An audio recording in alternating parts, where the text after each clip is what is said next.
conférence dédiée au soutien de l'activité économique montoise suite à l'actualité du moment. Avant de commencer et de vous présenter les intervenants, je vais laisser la parole à Monsieur le maire et président de l'agglomération du Mont-de-Marsan, Charles Baillot, qui va vous dire un petit mot.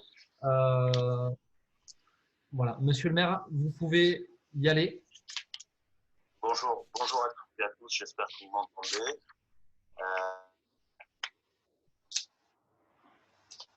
Bien, nous avons souhaité organiser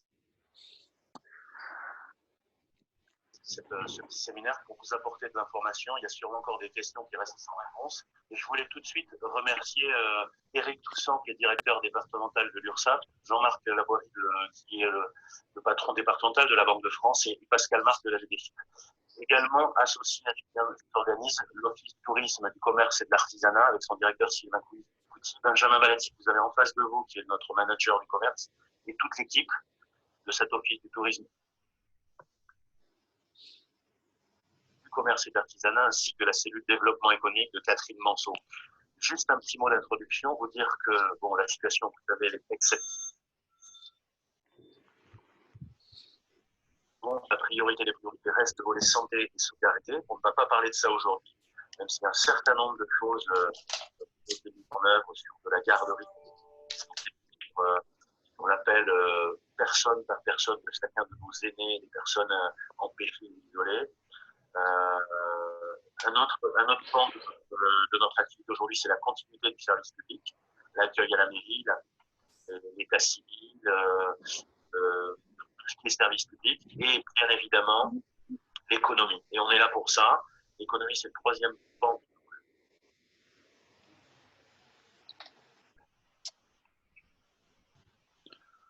que l'on va amener avec le marché est suspendu.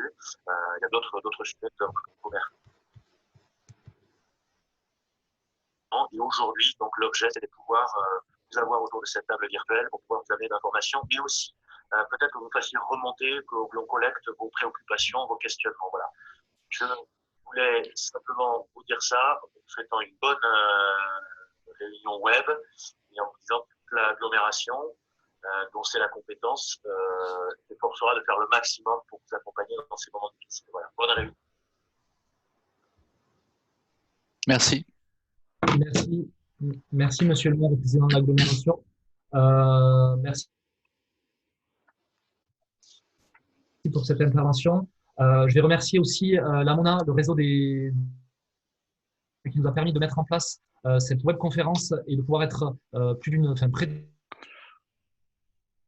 d'une centaine à assister à la conférence. Et merci aux conférenciers. Je vais rappeler Monsieur Doussan, le directeur départemental de l'URSSAF, Monsieur Marc de la DGFIP et Monsieur Laborie, le directeur départemental de la Banque de France, qui nous font le plaisir d'intervenir aujourd'hui pour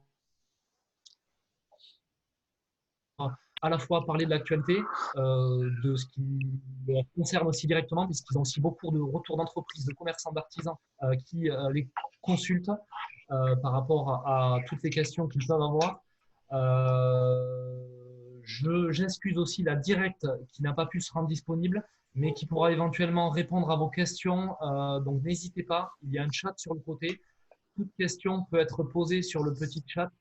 On essaiera éventuellement d'y répondre pendant cette conférence. Et bien évidemment, si les questions ne sont pas répondues, on les prendra une par une et on y reprendra dans les heures ou dans les jours qui viennent. Je vais passer la parole directement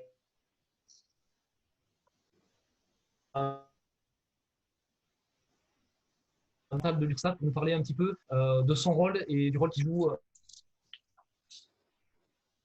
Monsieur Doussan, est-ce que vous m'entendez? Oui, bonjour à tout le monde. Je vais volontairement couper l'image parce que j'ai des problèmes de connexion pour favoriser le son. C'est important. Donc, au niveau de l'URSSAF, dans cette période compliquée, on est évidemment là pour maintenir le financement de la protection sociale en accompagnant les entreprises et les travailleurs indépendants ou les professions libérales qui seraient en difficulté. Je vous rappelle ce qu'on appelle communément les charges sociales. Sont plus que des charges puisqu'elles servent à financer la protection sociale et notamment tout ce qui est notre réseau de santé et les pensions vieillesse. Donc, elles ont une utilité bien comprise partout, surtout en ce moment au niveau, je pense, au personnel qui sont dans les hôpitaux notamment. Donc, nous avons mis en place plusieurs mesures pour les employeurs. Maintien des échéances pour les entreprises qui sont en possibilité de régler leurs cotisations. Il convient dans tous les cas de faire une DSN. Nous avons quelques coupures.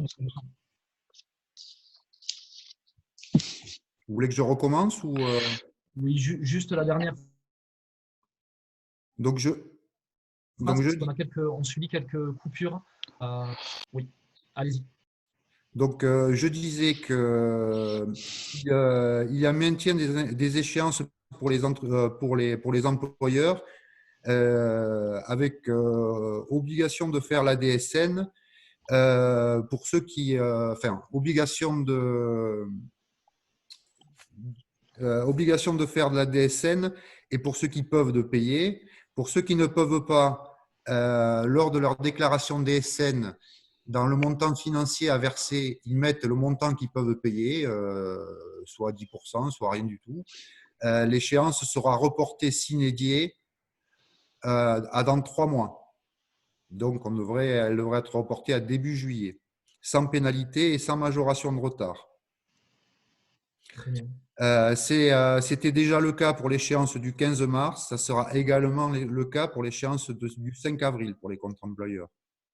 Très bien. Donc, c'est aussi pour la période d'avril. On est OK de ce côté-là pour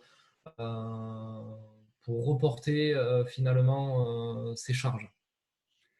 Pour les travailleurs indépendants, il y a 2 catégories. Les travailleurs indépendants classiques qui avaient un prélèvement soit au 20 mars ou qui l'auront le 5 avril, les échéances sont reportées. Donc, vous n'avez rien à faire. Il n'y aura pas de prélèvement, pas d'appel de cotisation. Les échéances sont reportées. Pour l'instant, elles sont lissées sur les échéances à venir.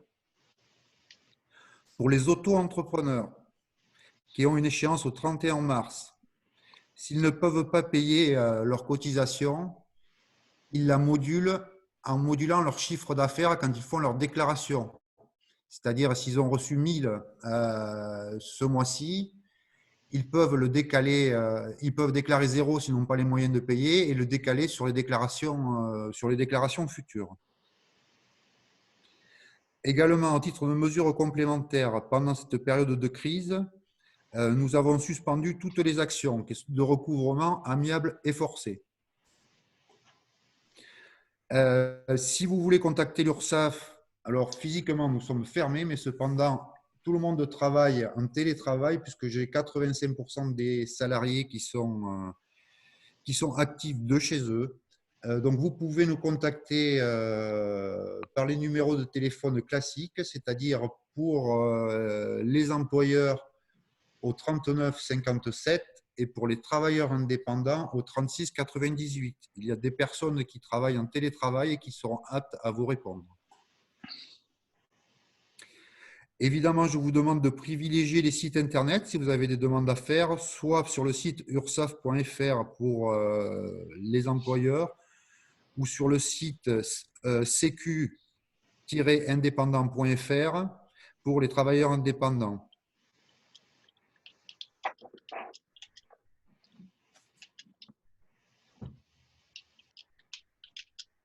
Je pense que j'ai retracé l'ensemble des mesures, donc s'il y a des questions, je peux éventuellement vous apporter des réponses dans la mesure de mes compétences. J'avais une petite série de questions, mais vous avez peut-être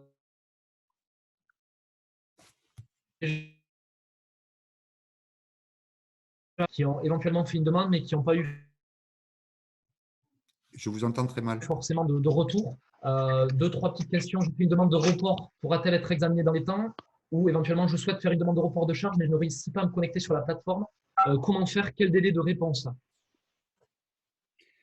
Alors, soit c'est une cotisation à titre personnel de travailleur indépendant. Dans ce cadre-là, il n'y a pas de souci à se faire. On ne fait pas les prélèvements, l'échéance est reportée sine die. Donc là, il n'y a rien à faire pour les cotisations des indépendants. Soit pour les cotisations à verser sur les salaires des salariés. Dans ce cadre-là, il faut faire une DSN. Et dans la DSN, il y a la partie déclarative qui est la déclaration des salaires classiques. Donc ça, il faut la remplir comme d'habitude. Et après, il y a une partie paiement. Et dans la partie paiement, quand ils réalisent leur DSN, les gens mettent le montant qu'ils sont en capacité de payer. Et donc, il n'y a pas besoin de demander de report en fonction du montant payé. Ces échéances, payées ou pas d'ailleurs, hein, surtout quand ce n'est pas payé, ces échéances seront reportées à 3 mois, donc début juillet, automatiquement. Très bien. On avait éventuellement la possibilité d'évoquer, si vous le pouvez, les demandes d'intervention du Fonds d'action sociale, d'aide financière exceptionnelle ou d'aide aux cotisants en difficulté. Est-ce que vous pouvez nous en dire deux mots ou est-ce qu'on peut retrouver ces informations sur des liens particuliers? Alors, on a un fonds d'action sociale que nous gérons. Nous sommes en train de réfléchir aux modalités d'intervention, notamment en complément du fonds social qui est géré par les impôts.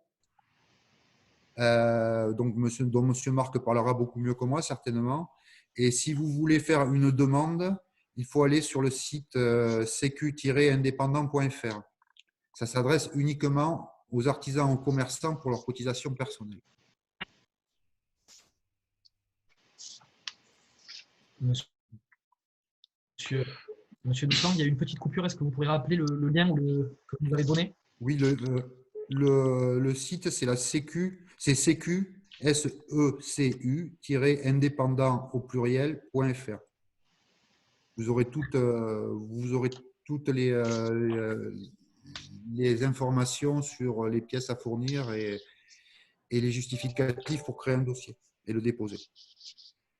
Très bien. Donc, l'objectif, c'est que les gens ne s'inquiètent pas par rapport à leurs demandes. De toute manière, ils sont, on va dire, même ceux qui sont dans une situation difficile, on peut dire que éventuellement la possibilité de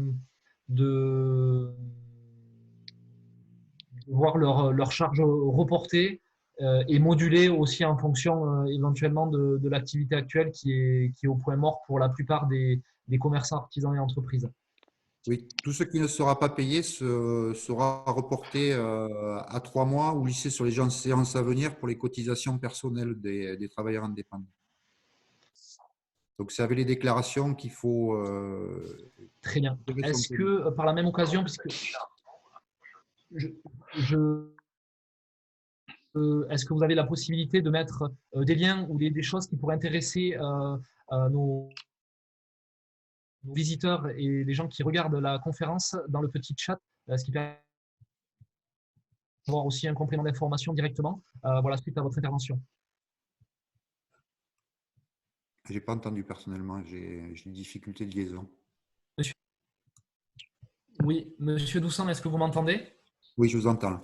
Oui, je vous disais juste pour finir, éventuellement, puisque la connexion est un peu difficile, on fait avec les moyens du bord actuellement.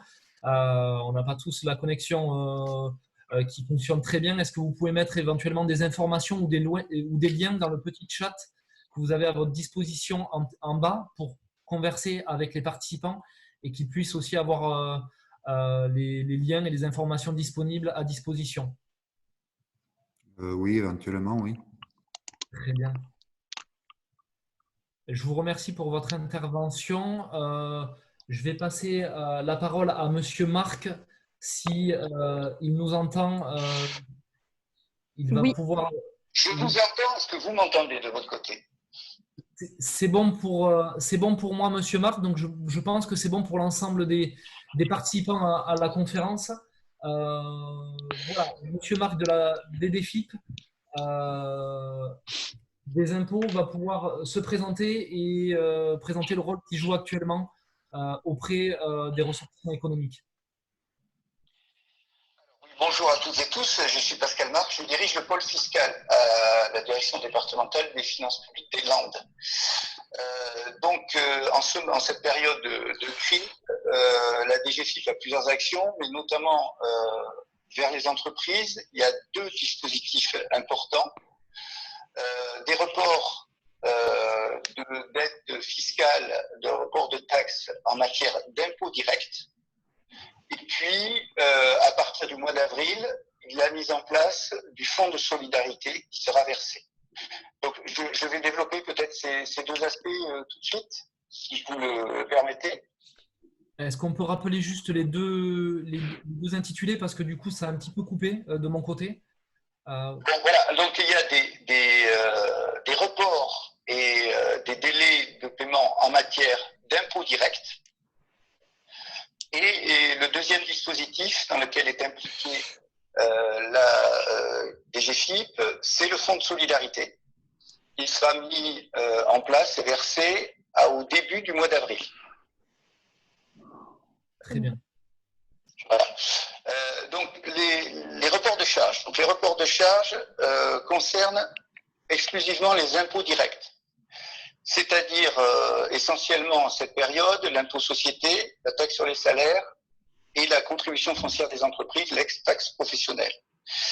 Donc en matière d'impôt société et de taxe sur les salaires, les entreprises ont la possibilité d'obtenir le remboursement de l'acompte qu'elles ont versé au mois de mars, s'il a été payé, ou de bénéficier du report de cet acompte sur simple demande. Donc la demande est téléchargeable sur le site impôt.gouv.fr ou sur le site du ministère de l'économie.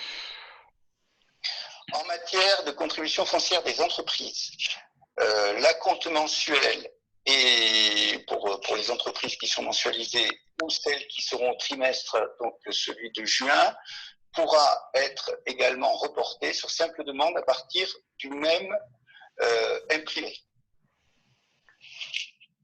Pour les indépendants, dont l'imposition bénéfice se traduit directement à l'impôt sur le revenu, donc les bénéfices industriels et commerciaux, bénéfices non commerciaux, auto-entrepreneurs, régime micro, ils ont la possibilité de moduler leur acompte de prélèvement à la source, donc l'acompte qui est prélevé directement sur le compte bancaire, à partir de leur compte fiscal personnel. Donc ils peuvent soit l'annuler directement, soit le reporter, soit le moduler, en réduire le montant. Voilà, donc cette modulation s'effectue à partir de la rubrique « Gérer mon prélèvement à la source » sur votre compte fiscal personnel, celui qui sert à la déclaration des revenus. Ça, c'est le premier dispositif. Le deuxième dispositif, donc, qui sera mis en œuvre à compter du début avril, c'est le fonds de solidarité. Donc le fonds de solidarité vise à compléter les autres mesures prévues par l'État. Il est alimenté par l'État et les régions. Alors qui peut en bénéficier? Donc peuvent en bénéficier les entreprises de moins de 10 salariés, quel que soit leur statut, qu'elles soient des sociétés, mais des indépendants, des entreprises individuelles, y compris les régimes micro et y compris les auto-entrepreneurs. Il faut que le chiffre d'affaires soit inférieur à 1 million d'euros. Donc le chiffre d'affaires déclaré l'année dernière soit inférieur à 1 million d'euros. Et que ces entreprises aient fait l'objet soit d'une fermeture administrative, soit exercent leur activité dans un secteur particulièrement touché, soit qu'elles aient subi une perte de chiffre d'affaires depuis le 21 février, donc du 21 février au 31 mars, de plus de 70%. Le montant de cette aide est fixé à 1 500 € par entreprise au maximum. Donc les entreprises qui ont une perte de chiffre d'affaires constatée de 1 500 € ou de plus de 1 500 € vont bénéficier de 1 500 €. Où le montant sera égal au montant de la perte de chiffre d'affaires durant la période 21 février-31 mars, s'il est inférieur à 1 500 €. Donc cette aide sera disponible à partir de début avril. Donc aujourd'hui, la DGFiP travaille à la mise en place d'une plateforme à partir du site impôts.gouv de façon à simplifier au maximum les démarches. Il y aura un formulaire à remplir en ligne avec les données indispensables, donc les références des chiffres d'affaires pour mesurer l'évolution, le SIRET de l'entreprise et le relevé bancaire, de façon à ce que cette aide soit versée automatiquement et le plus rapidement possible directement sur le compte de l'entreprise. Voilà les deux principaux dispositifs de la DGFiP aujourd'hui. Très bien. Ce fonds de solidarité, il est très important puisqu'il y avait beaucoup de questions à ce sujet de la part des acteurs économiques. Et je réponds à une question qui est sur le chat en ce moment qui parle forcément du report de charges à payer, mais qui parle d'une perte sèche de 2 mois de chiffre d'affaires. On en est bien conscient. Ce fonds de solidarité va permettre aussi de pouvoir dégager une petite part de salaire, mais aussi payer certaines charges parce qu'on pense à ceux qui ont employé des charges fixes. C'est cette aide-là qui va être peut-être minime pour certains, mais qui va peut-être soulager un petit peu les indépendants et ces entreprises de moins de 10 salariés. Oui, tout à fait. L'objectif, c'est vraiment une aide d'urgence, fonds de solidarité, de façon à répondre dans l'immédiat à un certain nombre de charges incontournables. Voilà, c'est une partie des dispositifs, c'est un complément à l'ensemble des dispositifs qui sont prévus. Eh bien, est-ce que vous avez éventuellement un lien ou un contact ou peut-être à donner à nos participants pour qu'ils puissent aussi regarder ces démarches précisément? Oui, alors les services, le service des impôts d'entreprise, notamment celui de Mont-de-Marsan, est ouvert au téléphone, n'est pas ouvert au public, mais les agents travaillent et répondent au téléphone. Donc, je rappelle le numéro de téléphone, c'est le 05 58 05 60 26. Le courriel, c'est sie-2-marsan@dgfip.finance avec un s.gouv.fr.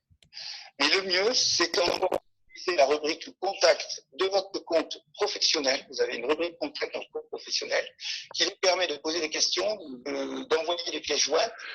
L'avantage, c'est que vous êtes immédiatement identifié avec tous les éléments utiles pour qu'on puisse vous répondre de la manière la plus personnalisée possible.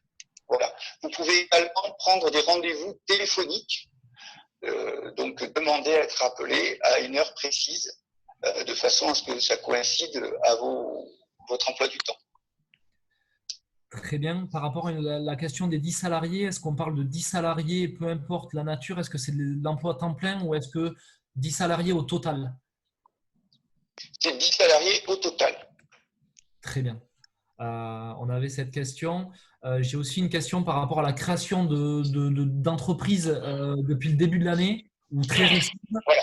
Alors, pour les entreprises qui ont moins d'un an, évidemment, on ne peut pas faire de référence sur un chiffre d'affaires du mois de mars l'année dernière. Donc là, la comparaison, donc la période de référence du mois de mars 2020 sera effectuée avec la moyenne des chiffres d'affaires mensuels, donc on est bien sur des chiffres d'affaires mensuels, réalisés depuis le début de l'activité. Donc une entreprise, par exemple, qui a débuté son activité au novembre 2019, on va regarder la moyenne du chiffre d'affaires réalisé en novembre, décembre, janvier, février, et on va comparer cette moyenne avec le chiffre d'affaires du mois de mars.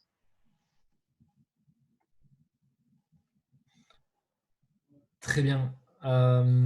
Du coup, je pense on a pu répondre à cette question pour ces entreprises qui ont été créées récemment. Je regarde aussi un petit peu les questions au fur et à mesure qui se proposent. Est-ce que cette aide de 1 500 €, donc qui partira éventuellement de fin février à fin mars, sera reconductible par exemple pour le mois d'avril éventuellement, ou est-ce que ce n'est pas encore d'actualité? Alors, tout ce que je peux vous dire, c'est ce qu'a dit le ministre des Comptes publics, M. Darmanin, qui a indiqué qu'elle serait reconduite autant que nécessaire. Voilà, je ne peux pas vous faire de réponse plus précise à ce stade. Très bien. De toute manière, ce que je tiens à dire à tous les participants, c'est que l'actualité bouge jour après jour. Donc, les infos que l'on vous donne maintenant vont aussi peut-être être bousculées. Voilà, continuez à suivre un petit peu ça de près sur les différents liens que vous avez ou que vous pouvez trouver. N'hésitez pas aussi à contacter vos comptables, experts comptables qui vous renseignent au mieux. Ceux qui n'en ont pas l'occasion, n'hésitez pas à revenir vers nous après pour essayer aussi de vous aider ou vous accompagner. On avait aussi peut-être une question sur la TVA. Je ne sais pas si elle a été abordée. Est-ce que également on peut demander des reports de TVA En matière de TVA, donc, comme je l'ai indiqué tout à l'heure, les mesures de report et de délai concernent les impôts directs. La TVA n'est pas un impôt direct, c'est un impôt indirect. Donc, il n'est pas prévu de délai et de report en matière de TVA, ni non plus en matière de prélèvement à la source pour les entreprises qui ont des salariés et donc qui sont collecteurs. Alors pourquoi? D'abord parce que la TVA, elle est due en fonction du chiffre d'affaires effectivement réalisé par l'entreprise. Alors, même si je suis conscient que ça peut générer, le décalage d'un mois peut générer des difficultés de trésorerie. Mais ce n'est pas une charge fixe de l'entreprise puisqu'il est fonction du chiffre d'affaires. Et donc, les aides sont mobilisées aujourd'hui pour les charges directes des entreprises, dont les impôts directs. Deuxième élément, l'entreprise collecte la TVA payée par le consommateur final, de la même façon que l'entreprise collecte le PAS prélevé sur les salaires de ses employés. Donc, en quelque sorte, l'entreprise est un passeur entre l'administration et celui qui, in fine, paye cette TVA. Donc, moi, ce que je conseille, donc le principe, c'est que la TVA doit être due, payée et déclarée en temps et en heure. Ce que je conseille, c'est que si vous avez des difficultés, c'est de prendre la tâche de votre service des impôts des entreprises. Et en tout état de cause, l'analyse sera effectuée à la fin de la crise. Parce que la TVA, si vous êtes à une TVA mensuelle, elle va évoluer. Vous avez une perte de chiffre d'affaires évidente au mois de mars, ça va se traduire par des remboursements de TVA et pas de TVA à payer. Donc, au bout de la période de crise, on regardera un peu les dettes de l'entreprise et je pense qu'on recherchera des solutions. Très bien. Une question juste pour confirmer un intervenant qui me pose la question. Je ne vous entends plus. Moi non plus. En effet, il y a une coupure au niveau de Benjamin. Si tu peux reposer ta question, s'il te plaît. Oui. Allons-y. Oui. Oui, on vous a perdu quelques secondes. Oui, désolé. Pourtant, ma connexion est plutôt bonne en cœur de ville, mais finalement, il y a aussi des interférences. Une question de confirmation par rapport au dispositif d'aide. Ça concerne bien les entreprises réalisant moins d'1 million de chiffre d'affaires et de 10 salariés ou moins. Oui, tout à fait. La limite, c'est 10 salariés. Très bien. Je vous propose éventuellement, si déjà vous avez des liens, des contacts à mettre sur le chat, ça pourra déjà aider les participants à avoir accès à ces liens, notamment, je pense, la déclaration qui doit être faite à partir du 31 mars ou du début du mois d'avril. Hein, on est bien d'accord. Alors, de quelle déclaration parlez-vous? Du fonds de solidarité. Le fonds de solidarité ne sera disponible que début avril. Très Donc, bien. la date précise sera annoncée, j'en doute pas, dans la presse nationale et locale. En tout état de cause, le point d'entrée pour tous ces éléments, c'est www.impôt.gouv.fr. Très bien. Je ne sais pas si vous avez d'autres choses à ajouter ou d'autres questions qui vous parviennent parfois de la part des entreprises. Je vous laisse peut-être terminer éventuellement ou je vais passer la parole ou éventuellement regarder un petit peu aussi les questions qui nous arrivent. Monsieur Marc,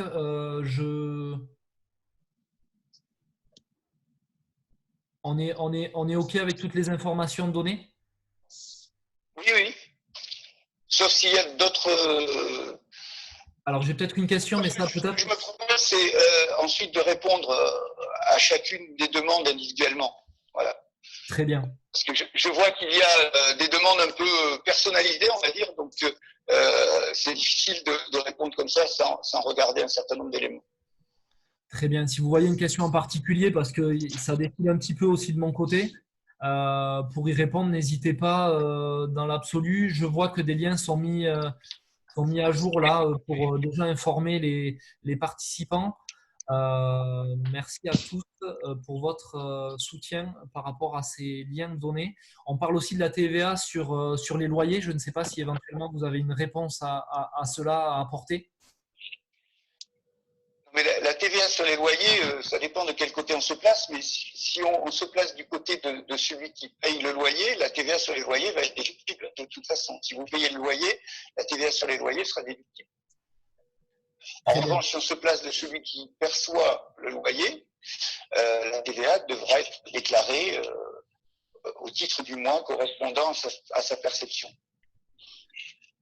Très bien. Pour les loyers, même si c'est annexe à cette conférence, n'hésitez pas à contacter votre propriétaire pour voir si, bon, déjà le report, forcément, qui doit être accepté, éventuellement de peut-être éventuellement faire appel à un gel des loyers, éventuellement, si le propriétaire peut se le permettre. Ce n'est pas le cas de tous, mais étant donné la situation actuelle, il faut mieux un commerce qui continue à vivre pendant plusieurs mois et plusieurs années plutôt qu'un commerce qui, suite à cette crise, ferme. Donc voilà, je conseille à tous les locataires de prendre contact avec leurs propriétaires ou les agences immobilières peut-être pour voir ce qui est possible de faire dans l'absolu, sachant la situation un peu complexe.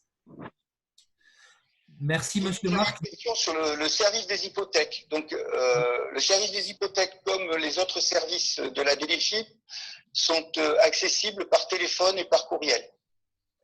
Voilà, il n'y a pas d'accueil physique, puisque la question c'était est-ce que le service des hypothèques est ouvert? Donc, il n'est pas ouvert au public en termes d'accueil physique, mais il est accessible par téléphone et par courriel, comme tous les autres services de la DELIFIP. Très bien.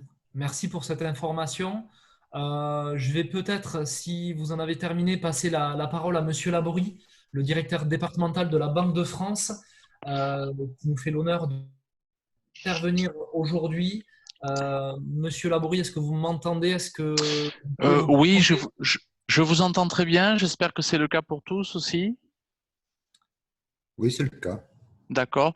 Je coupe la vidéo peut-être aussi pour avoir une meilleure qualité. J'ai compris que ça se passait mieux comme ça. Je pense que voilà. Donc normalement vous m'entendez, mais très bien. Parfait. Bon, moi je vais vous parler donc des services de la Banque de France. Donc pour l'instant, qu'en est-il? Bon, alors vous savez tout d'abord qu'on intervient auprès des particuliers pour toutes les questions de surendettement ou de réponse aux interrogations sur les fichiers, sur les droits au compte qui peuvent être faits, droits au compte personnels ou professionnels. L'accueil au public aujourd'hui est fermé, mais nous continuons à assurer ce travail-là puisque l'ensemble des agents de la Banque de France de Mont-de-Marsan sont en télétravail et donc on peut continuer à travailler comme si on accueillait les personnes à l'accueil. Physiquement, je veux dire. Pour ce qui concerne les entreprises plus particulièrement, nos rôles sont de plusieurs ordres, mais je vais peut-être vous parler plus spécifiquement des fonctions de correspondant TPE qui s'adressent aux petites entreprises, artisans, commerçants, auto-entrepreneurs, créateurs d'entreprises. Donc là, nous avons aujourd'hui pas mal de demandes. Je vous donnerai les coordonnées ensuite. Cette fonction de correspondant TPE a pour but de faire un peu ce que font d'autres intervenants, et c'est tant mieux, dont vous, c'est-à-dire d'identifier la problématique pour trouver le bon interlocuteur ou d'aider la personne à avoir le bon réseau pour répondre à cette question-là. Majoritairement, quand on intervient, quand les chefs d'entreprise viennent nous voir, c'est pour nous parler de problématiques de financement, très souvent, de relations avec les banquiers. Ça, c'est première fonction. Et deuxième fonction que certains d'entre vous connaissent certainement, c'est la médiation du crédit. Médiation du crédit, c'est-à-dire que quand un entrepreneur, une entreprise, un auto-entrepreneur, enfin quelqu'un qui est un professionnel a des difficultés avec son ou ses banquiers, bah, il peut venir nous voir et nous essayons de trouver une solution pour lui. On réussit en général à hauteur de 60% des cas à trouver une solution. Donc voilà les deux fonctions qui sont en pointe en ce moment. Donc le nombre de chefs d'entreprise que nous avons eu avoisine la vingtaine depuis une semaine à peu près sur ce thème-là. Peu de médiation de crédit encore sur le thème du Covid, hein, donc pour l'instant on n'en est pas là. Mais voilà, ces deux fonctions sont assurées. Alors, je vous ai fait passer, Monsieur Malati, les infos pour nous joindre, hein, vous les avez. Je rappelle le numéro vert pour la fonction correspondante TPE, c'est le 0800 08 32 08. Peut-être je le remettrai ensuite en chat. Ou, je veux bien oui. de même éventuellement que les numéros de téléphone que vous avez pu me transmettre, éventuellement des lignes, on va dire, privilégiées pour avoir Tout à fait. un contact que vous Alors, m'avez donné. Je préfère vous laisser après les mettre sur le chat. Ça permettra d'accord. aussi d'avoir des contacts directs et une trace pour tous les participants. D'accord, donc ça, je m'occuperai de le mettre parce que ça, c'est le numéro vert au niveau national qui nous est renvoyé ensuite. Et ensuite, vous avez une boîte aux lettres qui fonctionne très bien aussi, qui s'appelle TPE40, 40 comme le département, TPE40 at banque-france.fr. Et c'est là qu'on reçoit toutes les données et on essaie de répondre sous les 24 heures en général. Donc voilà pour la fonction TPE. Et pareil pour la fonction médiation du crédit où nous avons un numéro national, le 0810 00 12 10. Là aussi, je le mettrai sur le chat. Et un site également, médiateur du crédit. Alors là, en tapant sur Google, on retrouve, hein, vous tapez médiateur du crédit et vous avez directement le site pour y accéder. Donc une boîte aux lettres là aussi, médiation.crédit.40 comme le département, at banque-france.fr comme tout à l'heure. Donc voilà pour les coordonnées. Donc ça, c'est les rôles que nous avons auprès des entreprises directement pour essayer de les accompagner dans ces difficultés aujourd'hui. Le deuxième rôle de la Banque de France, c'est un rôle de veille. C'est-à-dire que nous allons remonter au médiateur du crédit national, pour le coup, l'ensemble des difficultés ou des incivilités économiques qu'on peut rencontrer. Je vais vous citer deux exemples précis, dont un que vous avez pu entendre sur France Inter hier matin, par exemple, c'est les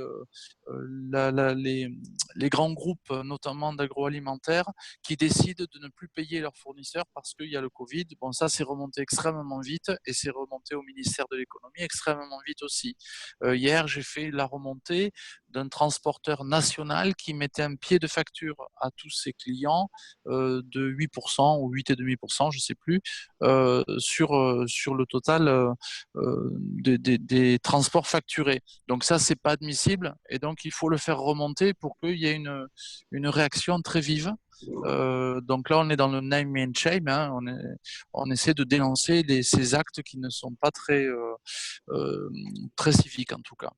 Donc voilà, on a ensuite un lien bien évidemment avec l'ensemble des banques et là nous avons des visios qui sont hebdomadaires avec l'ensemble des banquiers où vont être abordées certaines difficultés et où on fait le point aussi de la mise en œuvre des engagements bancaires en cette période. Alors je les rappelle très brièvement, mais je crois que tout le monde l'a vu dans l'ensemble des journaux, c'est principalement le report des échéances des mensualités pour une période de 6 mois.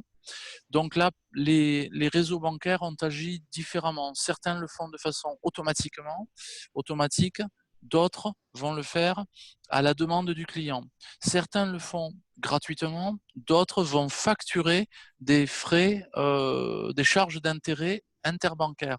Alors une précision là, parce que ça a donné lieu à beaucoup d'interrogations.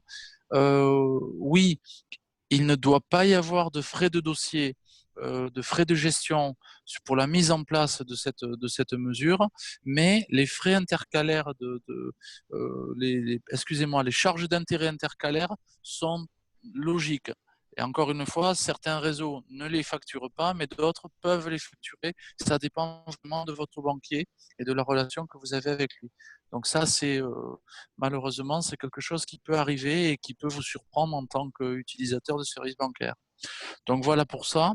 Des questions se posent parfois, je reprends les questions qui se posent de façon récurrente. C'est l'accès au cash, la liquidité. Aujourd'hui, nous n'avons pas de problème d'accès au cash dans nos DAB, dans nos GAB, sur l'ensemble du territoire hollandais. Les transporteurs font correctement leur travail, continuent à passer, se sont organisés, donc ça ne pose pas de problème majeur. On voit que certaines enseignes ou certains magasins vont refuser les liquidités en ce moment parce que c'est difficile à gérer, parce qu'il y a peut-être un risque lié au fait de toucher l'argent physiquement. Bon, ça, je ne sais pas trop.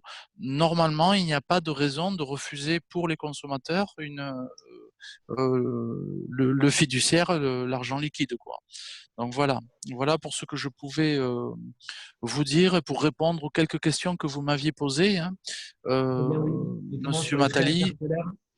Voilà, les frais intercalaires, je vous l'ai dit, c'est vrai du cas que… par cas finalement. Et du coup, est-ce que là, de votre côté, vous pouvez aussi parfois être médiateur avec toutes les banques pour essayer de finalement peut-être favoriser ou d'évoquer le fait d'annuler En tout cas, c'est un sujet qui sera évoqué à la prochaine réunion. J'en ai eu une la semaine dernière. Là, on se voit, entre guillemets, en visio vendredi matin avec les banquiers. Et c'est une question qui sera à l'ordre du jour. C'est vrai que c'est de très mauvais effets pour la clientèle, je peux le comprendre. Maintenant, la question a été tranchée au niveau national par le médiateur du crédit qui nous a fait passer l'info que je vous ai indiquée tout à l'heure, à savoir que c'est pas illogique de facturer les charges d'intérêt liées à ce prêt d'argent, puisque c'est un décalage en fait d'encaissement pour les banquiers. Donc voilà, ce qui n'est pas tolérable, c'est des frais de dossier qui viendraient en sus de ces frais intercalaires liés aux charges d'intérêt. Voilà. Pour ça. Donc voilà ce que je pouvais vous dire par rapport à notre action, à l'action des banques. Ce que je peux vous dire, c'est que les banques sont quand même extrêmement sensibilisées. Je vous prends un exemple. Ce matin, je discutais avec un banquier qui me disait, nous, on a décidé d'appliquer cette mesure des 6 mois également pour certains particuliers. Il me citait un exemple d'un particulier qui avait une belle maison parce qu'il a une activité de gîtes ruraux, etc. Et donc, oui, il vit dans sa maison, c'est un prêt particulier qui n'est pas soumis normalement à l'aide que j'évoque à l'instant, ce moratoire de 6 mois, mais pour autant, il va l'appliquer puisque c'est aussi une activité en partie professionnelle pour son client. Donc, je pense que les banquiers aujourd'hui, en discutant avec eux, sont assez sensibles à la situation et sont assez bienveillants. Une difficulté que vous pouvez connaître aussi, c'est que les banques sont parfois en difficulté par rapport à leurs effectifs eux-mêmes. Les équipes ont été divisées en deux. Il y a des équipes A, des équipes B selon les semaines, etc. Donc vous avez moins de monde, c'est vrai, qui peuvent vous répondre. Certaines agences peuvent être fermées, mais ce qui est sûr, c'est qu'il y a toujours une solution Internet, une solution bis à ce niveau-là. Donc voilà ce que je pouvais vous dire pour notre part et je vous propose de mettre sur le chat les coordonnées.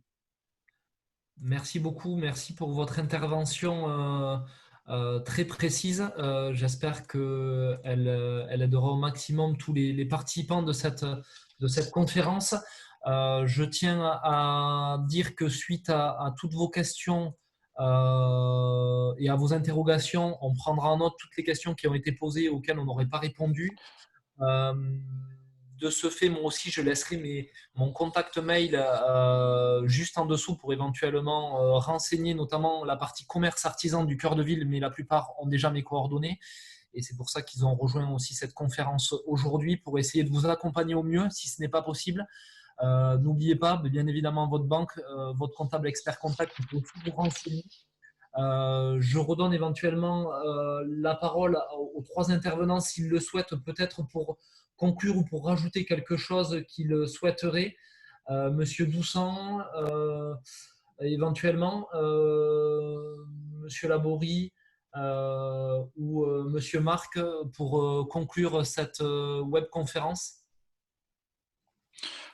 Pour ma part, puisque je suis le dernier intervenant, rien à rajouter. Je suis en train de remplir les quelques infos que je peux donner à tout le monde.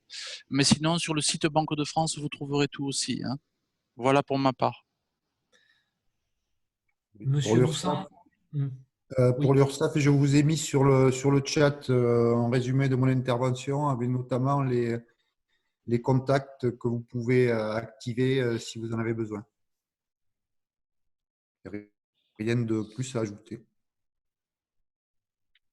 Et pour la DDFIP, le point d'entrée, c'est vraiment www.impôts.gouv.fr. Vous avez sur le chat, vous avez le lien.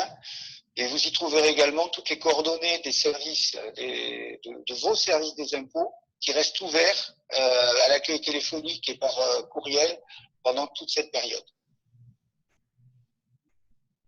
Très bien. On nous dit qu'on n'a pas reçu pour l'URSSAF peut-être les contacts. Je ne sais pas s'il faudra peut-être pas les remettre, monsieur. Je vais les redire hein, je vais les remettre et je vais les redire. Alors, je me suis peut-être planté dans la saisie des informations, mais je vais vous les rappeler.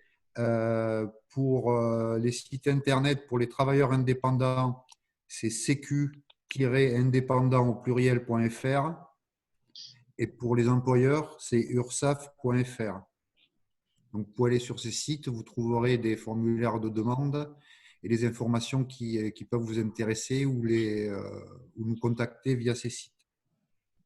Également, il y a les plateformes téléphoniques qui sont ouvertes pour les travailleurs indépendants, le 36 98 et pour le régime général, le 39 57.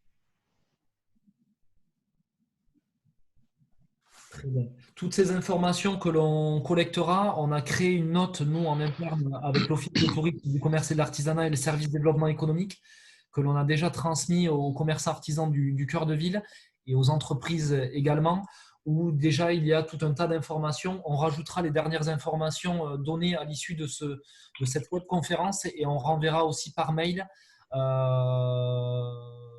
la suite. Merci, Monsieur Doucet.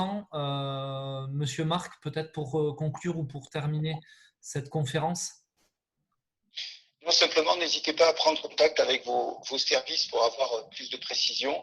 Et sur le site impôts.gouv, vous avez toutes les informations utiles. Très bien. J'avais peut-être une dernière question parce qu'elle est revenue plusieurs fois par rapport aux assurances, mais peut-être vous n'allez peut-être pas pouvoir y répondre. Il y a beaucoup de gens qui s'interrogent aussi sur éventuellement une prise en charge des assurances par rapport à la perte d'exploitation.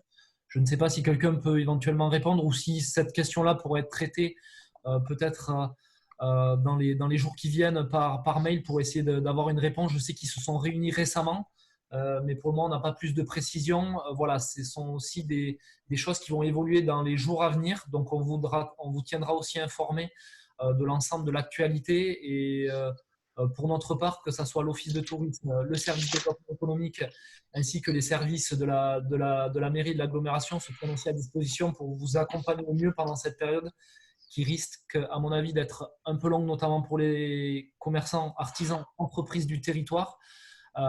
Sachez qu'on reste à disposition pour vous écouter, pour aussi vous renseigner au mieux et vous accompagner au mieux dans le redémarrage de votre activité. On espère le plus tôt possible. Pour le moment, on va rester confiné certainement jusqu'à la fin du mois d'avril, en espérant une reprise la plus rapide possible.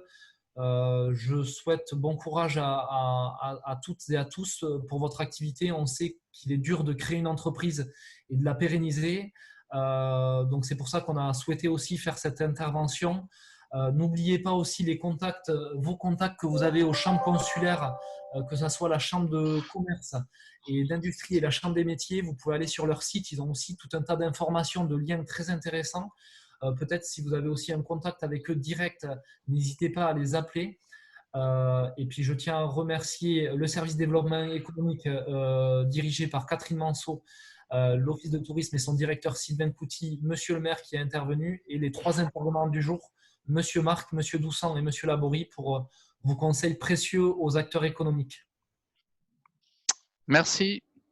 Merci à vous. Merci à tous et merci, Merci à à la MONA, à la MONA, le réseau des offices de tourisme de Nouvelle-Aquitaine, notamment, et son directeur Jean-Luc Boulin. Et Sophie, merci beaucoup pour Avec plaisir. nous avoir donné cet accès et de pouvoir, voilà, on est monté jusqu'à 75-80 participants.